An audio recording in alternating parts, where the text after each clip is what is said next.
যাই হোক, সকল প্রবাসীকে আমার লাখো সালাম জানাই এবং বাংলাদেশের সকলকে আমার লাখো সালাম রইল। এই সেলিম হাজী বহু মানুষের ক্ষতি করছে, বহু মানুষের ক্ষতি করছে।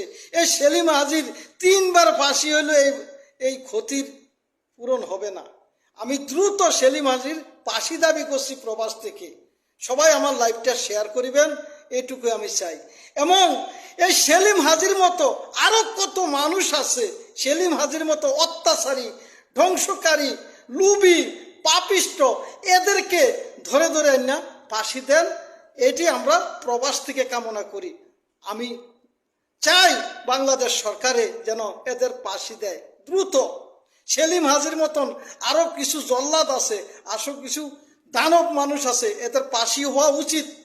এরা কোনো কিছুর যোগ্যতা না, বাংলার মাটিতে এরা যোগ্যতা না। কত মানুষ নিরীহ হয়েছে এদের জন্য, কত মানুষ তারা খুন করছে, কত মানুষ তারা খুনছে। তাদের একটা না 10 বার ফাঁসি হইলো, এই খুনের প্রতিশোধ নেওয়া হবে না। আমি দ্রুত এদেরকে ফাঁসির দাবি করছি এবং সেলিম হাজীর মতো যারা বাংলাদেশে আরো আছে এদেরকে দ্রুত ফাঁসিতে ঝুলিয়ে মৃত্যুদণ্ড কার্যকারী করা হোক। আমি প্রবাস থেকে যে বিচারক তাকে আমি দোয়া করি এবং সরকারকে আমি এখান থেকে আমি দোয়া জানাই এবং সেলেট জানাই।